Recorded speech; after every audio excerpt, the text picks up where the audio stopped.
Yeah, mga paps, magandang gabi sa inyo. Mga paps, i-share ko lang, no. May nagtatanong sa akin, may mga nagpi-PM, may mga nagchat-chat sa aking comment. Okay ba daw ang tempo? Or recommend ba yung tempo?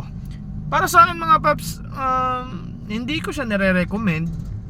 Pero kung meron na kayong tempo, okay naman. So ano ba yung tempo? Yung temporary kasi is, alam ko on go. Pagkakaalam ko, correct me if I'm wrong. Pagkakaalam ko sa temporary is active ka na pwede ka nang gumamit ng apps, pero ongoing papers ka.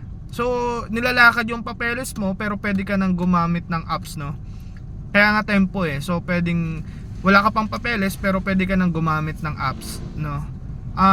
Sa akin, kung meron ka ng tempo at nakapasok ka na dyan sa tempo, tuloy mo lang. Okay lang naman nandiyan ka na Kung susugal ka nga, sabi ko nga, kung susugal ka, sumugol ka na. Kasi okay naman. So sa biyahe naman, tiyagaan lang talaga. Kailangan mo lang talagang galingan. Kailangan mo lang sipagan araw-araw, no? Kasi dito sa TNVS, para sa akin, survival mode talaga. So kung wala kang